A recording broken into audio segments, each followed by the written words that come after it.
Assalamualaikum warahmatullahi wabarakatuh. Apa kabar sahabat kisah?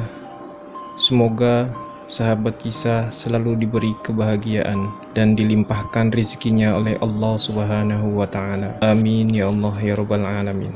Kisah ini menceritakan tentang seorang wali Allah ketika terjadi gejolak batin yang terjadi antara pikiran dan hatinya, dan akhirnya ia mendapatkan sebuah pelajaran dan petunjuk. Wali ini yakni Abu Bakar Asy-Syibli. Berikut kisahnya. Saat itu Abu Bakar Asy-Syibli sedang duduk-duduk santai. Tiba-tiba muncul sebuah kata di dalam hatinya. Kamu ini orang bakhil. Dalam pikirannya pun mencoba menolak dan melawannya.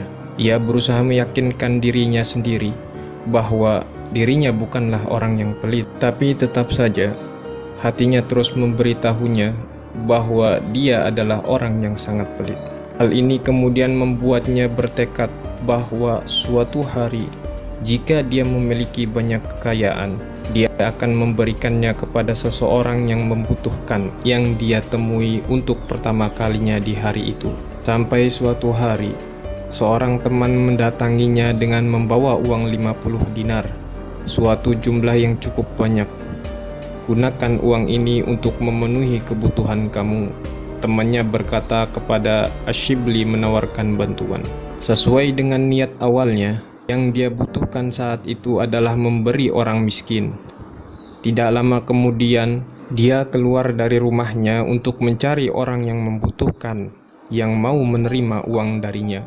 Ternyata, pertama kali dia bertemu hari itu adalah seorang pria buta yang malang. Saat itu, dia sedang potong rambut di sebuah tempat jasa potong rambut. Dia juga memberikan paket yang berisi 50 dinar yang dia bawa untuk orang buta itu. Namun, siapa sangka, ternyata uang tersebut ditolaknya. Sebaliknya, ia menyarankan kepada Asy-Syibli agar uang tersebut diberikan kepada tukang cukur sebagai biaya cukur. Yang benar saja, ini uang sangat banyak, 50 dinar. Masa hanya diberikan kepada tukang cukur sebagai bayaran atas jasanya? Bukankah itu keterlaluan? Ucap Asy-Syibli menolak permintaan tersebut. Ternyata pria buta yang ada di depannya itu tahu gejolak yang dialami Asy-Syibli. Ia lalu berkata, "Tidak salah, kamu memang orang yang sangat pelit."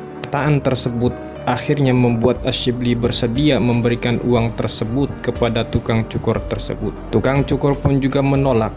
Ia berkata, "Sejak pertama kali orang itu memotong rambut kepada saya berjanji tidak akan mengambil bayaran atau upah darinya."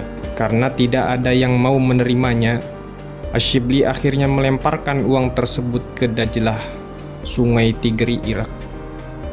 Ia berkata pada dirinya sendiri, "Barang siapa yang menganggap kamu uang itu mulia, maka ia akan dipermalukan oleh Allah Subhanahu wa Ta'ala." Kisah di atas bisa kita baca di kitab Masyalik Al-Asbar fi Mamalik Al-Amsyar karangan Ibnu Fadlillah Al-Umari. Cerita di atas akan mengajak kita untuk tidak merasa berat dalam memberikan apa yang kita berikan kepada mereka yang memang membutuhkan. Berbagi harta yang kita miliki kepada sesama, apalagi di tengah pandemi seperti sekarang ini, memang terasa sangat berat, tapi disitulah seni itu. Namun, bukanlah pahala yang akan diterima sesuai dengan pengorbanan yang dikeluarkan. Asy-Syuyuti dalam kitab Al-Asbah wan Nazari berkata, amalan yang lebih banyak adalah pengorbanan, maka semakin banyak pula kebajikannya. Alhasil, memberi adalah hal baik yang harus dilakukan terus-menerus, jika memungkinkan dengan nominal yang banyak. Nabi Muhammad SAW bersabda, "Tangan di atas lebih baik daripada tangan di bawah, dan mulailah dengan orang yang Anda andalkan. Dan paling cepat sedekah adalah yang diberikan dari orang-orang yang tidak membutuhkannya. Barang siapa menjaga kehormatannya, Allah akan menjaga, dan barang siapa merasa cukup, Allah akan memberikan cukup baginya." Hadis riwayat Bukhari. Wallahu a'lam bishawab. Wassalamualaikum warahmatullahi wabarakatuh.